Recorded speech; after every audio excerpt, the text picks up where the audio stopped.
บ่มื้อหน้าสตี้สิแลนเข้ามาสตี้มื้อหน้าสิแลนเข้ามาสิบ่ไม่ได้บ่ บอ อ่า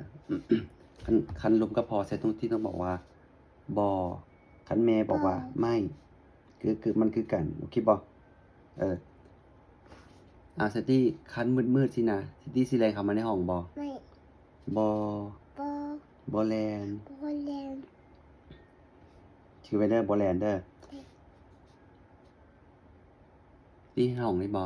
ได้ ห้องนี้สตี้มันบ่เวลาห้องมันมืดนะสตี้สิแลนเข้ามาในห้องอีกบ่ ได้ บ่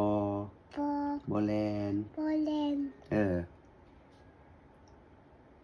โอเคคันมีห้องมืดซิตี้สิแลนเข้ามาในห้องบ่ ไม่ บ่ บอ บ่แลน บอแลน ต้องตอบว่าบ่ บอ เอาไม้เด้อโอเคซิตี้เห็นบ่ในห้องเห็น แลน นี่ห้องไผนี่ ต้องได้ตัด ห้องเซตจ๋าเวลาห้องมันมืดนะเซตสิแลนเข้ามาไวๆบ่ ไม่ บ่ บอ ต้องตอบว่าบ่ บอ บ่แลน บอ บ่แลน แลน เอาไม้เด้อเฮ็ดซี่เห็นบ่ห้องมันมืด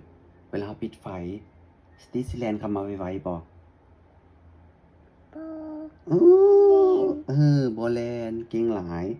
เธอหน้าเด้อคันเฮาเล่นแล่นไปแล่นมาเนาะคันห้องมันมืดนะสตี้สิแลนเข้ามาในห้องสิบ่ ไม่ บ่ บอ บ่แลน บอแลน เอาไม้เด้อเสร็จถ้าสมมุติว่าห้องมันมืดสตี้สิแลนเข้ามาในห้องมันมืดไวๆบ่ ไม่ บ่ บอแลน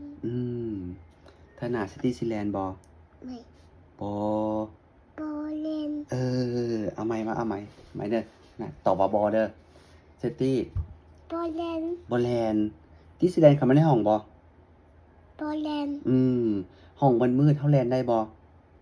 บอแลน คันมืดเฮาต่ำแม่นบ่ที่แลนมาที่เบิ่งบ่เห็นถ้าหน้าแลนบ่ ไม่ บ่แลน บอแลน บ่แลนเด้อโอเคบ่ บอแลน เอาเบิ่งใหม่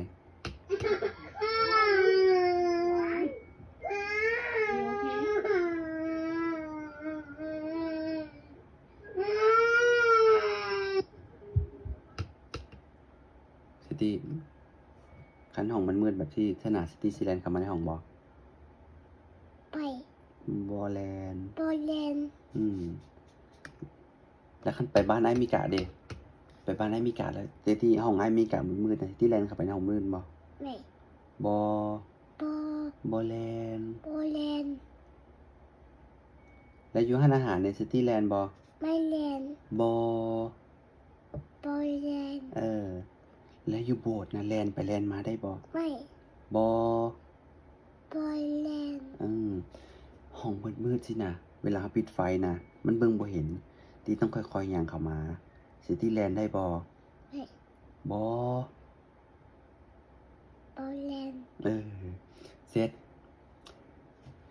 เวลาห้องเขาอะนะเราปิดไฟแล้วมันมืดที่แลนเล่น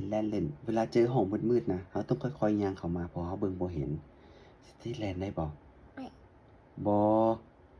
ต้องตอบว่าบ่ บอแลน